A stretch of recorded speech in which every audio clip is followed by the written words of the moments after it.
How the fuck's it going, everyone? Back today with another video. Hope yous are doing well. Today I'm back with that review that I've been banging on about for the last few vids. I've got to apologise to the band first of all. It has taken me a little while to get to this thing. I just wanted to make sure everything was as neat and detailed as possible. I just wanted to do this thing plenty of justice, kind of do a full written review so that everything's fresh in my mind before I just jumped on here and just talked a load of shite basically. So here I am. I'm going to be talking about the brand new full-length album from Singaporean death thrash band Fyraun entitled Kings of Kings. So this was released through F.O.L.N Media yet again. So you guys will recognise this band from a video that I did last year, which was a review of their EP, their debut EP, Birth of Vengeance, I believe that one was called. And I really enjoyed it. I heard a lot of you guys in the comments saying you enjoyed it as well, which was fantastic. But yes, the band, or at least the record label, very kindly sent me out this CD to do a review.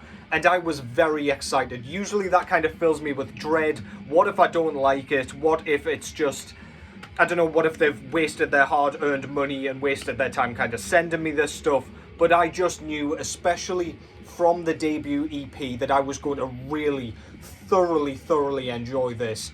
So I'm just going to get straight into this. A little bit of information about the band first of all. I'll not talk too much about that because you will have heard that in my previous vid about this band. But yeah, one of the members out of this band, I believe Lord Fyraun himself, used to be in Impiety and indeed Zastha. They are the most notable projects that these band members have been in. So we've got Anubis on drums. This is a four-piece. We've got Vogue Morgulus on lead guitars, Lord Fyraun on rhythms, and Nazgul on vocals and bass. So as I usually do with reviews, I'm just going to kind of chop the album up into each section, vocals, bass, guitars, etc. And I'll just kind of talk about it. I'll give you my thoughts, give you kind of what you are to expect from this record, and then I'm going to recommend that you go and listen to it, because my god, they have very much kind of carried over the quality from their EP. So first off, if you like kind of death thrash in any facet, this album covers all bases of death thrash. So we've got that early kind of death metal sound from the late 80s. We very much have that all the way through here. There are passages, especially in the riffs and in the drums, that will remind you of something like Leprosy by Death. Very traditional sounding and very kind of proto sounding. But then we also get that more modern style, and when I say modern, I just mean sort of creeping into the 90s. So think of bands like Malevolent Creation, that more brutish sound, that sound that is more there to absolutely eviscerate you and tear you apart, limb from limb, like a pyroclastic flow. Vocally, on this one, I will start off there. So it's Nazgul or Naxgul. He does vocals and bass. Vocally, we have vocals that kind of push back in the mix a little bit. This is what we have on in the background, by the way, making it a little bit easier for me to rattle all this stuff off. So do enjoy it in the background. But yeah, as I say, push back in the mix a little bit. They're sort of mid-register screams, and we do get occasional sort of higher screams, and we do get those growls as well. But because they're pushed back in the mix, they've just got a bit more of a kind of blasphemous sound to them. It kind of has a little bit of a black metal edge, which is why this band's kind of seen as a blackened death thrash sort of project. But then subgenres get a little bit silly when you start to mix too many kind of components, I suppose. But yeah, you can't really hear the lyrics very well on this, but I think that works perfectly. It adds a bit of mystery to this overall sound. It does appear to have like an ancient Egyptian theme and concept, which I think is absolutely great. We hear that in the intro and outro. And yeah, I just think the vocals kind of retain a bit of that mystery, as though it's some sort of horrific deity that's kind of been buried beneath the pyramids, and you've just awoken it and it's making some terrifying, horrible noises.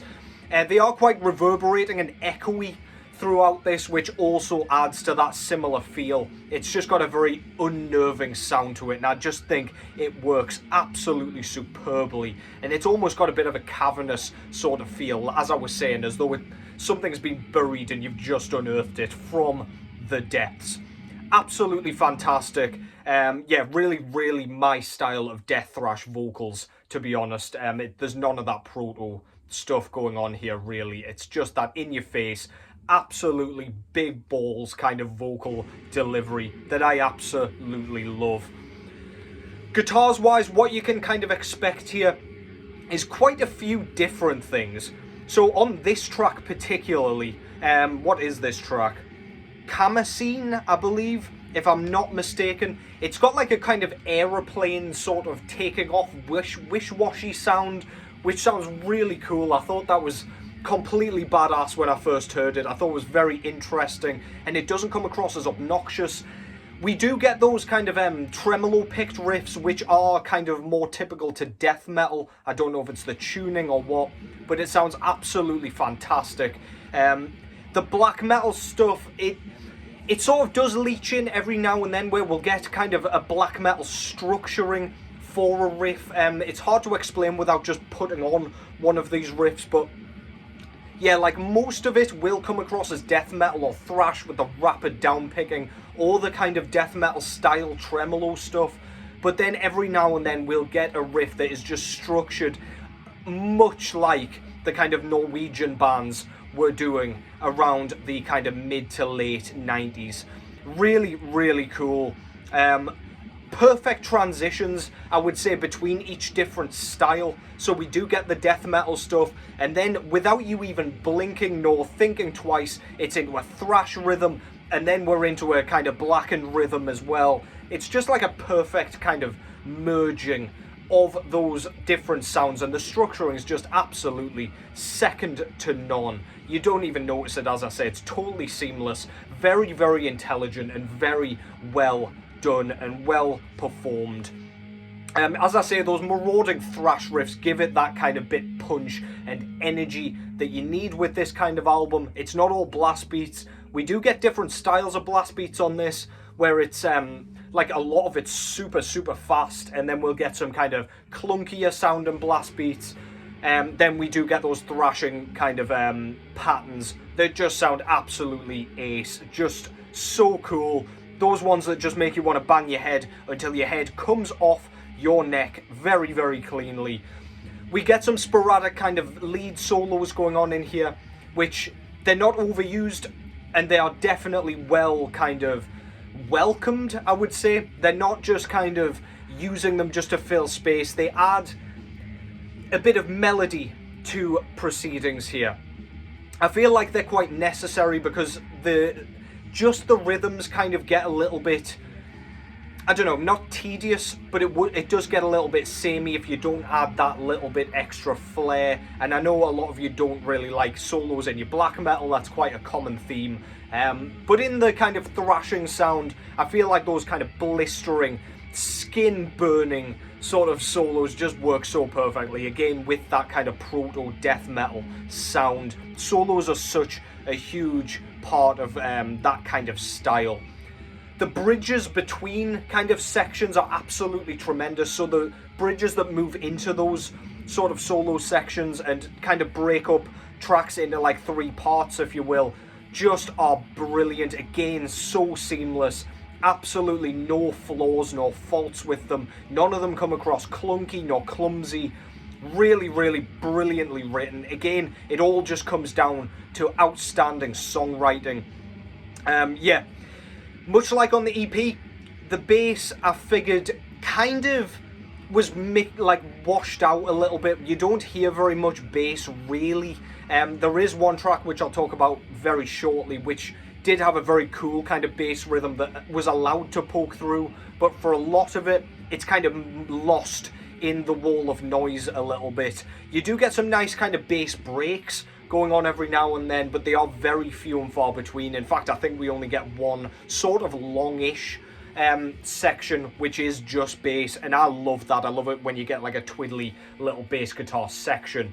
But yeah, really, really cool regardless when you do get it kind of audibly, but it does completely serve its function. It serves its purpose absolutely perfectly. There's nothing wrong with it. I personally like to hear the bass a little bit more than on here, but it's just, that's me nitpicking because there is very little that I have to criticize here, and I'm not just saying that. This really is a tremendous debut release.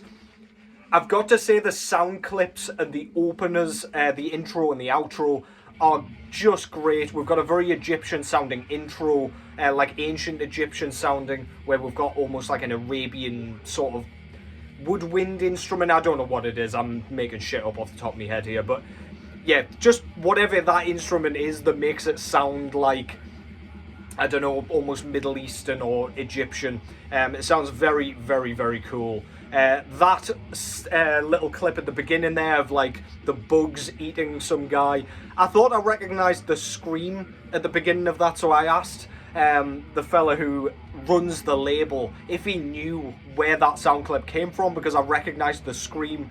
Apparently it comes from The Mummy Returns, and I don't think I do recognise it from there. It must just sound similar to something else. But anyway, that's very cool. That was at the beginning of Locusts and Gnats, I believe is the name of the track. But yeah, anyway, drum-wise, I have kind of covered mostly what's going on with the drums.